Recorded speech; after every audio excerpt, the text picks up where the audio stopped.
বর্তমানে স্যামসাংয়ের কাজগুলোকে নিয়ে একটু পেরেশানি পোহাইতে হয়। কেন পেরেশানি পোহাতে হয় এটা আমি আপনাদেরকে আজকে বলছি। দেখুন, একটা ফ্রিজের পিসিবি দিয়ে রাখছে তিনটা।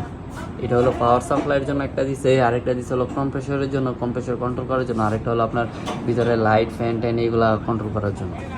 তো এখন যারা মানে দক্ষ টেকনিশিয়ান, আর ধরেন আপনি ফ্রিজের কাজ করেন, আপনাকে অবশ্যই একটা কাস্টমার ফোন দিবে যে আমার ফ্রিজটার সমস্যা, এই সমস্যা, ওই সমস্যা।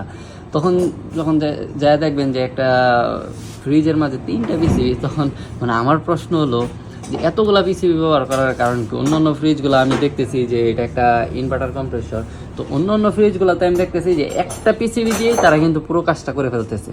তো একটা পিসিবি হলে তো আপনার মনে করেন যে মোটামুটি কাজটা ধরতে অনেক সুবিধা হয়। তো তিনটা পিসিবি, বা এমনও দেখছি আমি যে একটা স্যামসাং ফ্রিজে 5টা পিসিবি দিয়ে রাখছে। তো এখন প্রবলেম কোনটাতে হইতেছে? যদি আপনি মানে যেহেতু আরএসি নিয়ে আমাদের কাজগুলো, তো আমরা তো ইলেকট্রনিক্সটা ওইরকমভাবে বুঝবো না। তো এতগুলা পিসিবি দিয়েও তো যারা অনেক দক্ষ না, তাদের দ্বারা তো কখনোই সম্ভব না।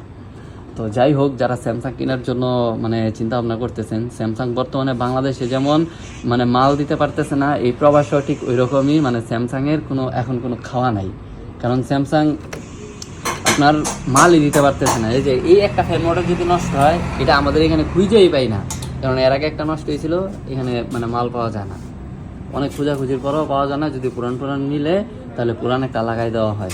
এই হলো বর্তমান স্যামসাংয়ের অবস্থা।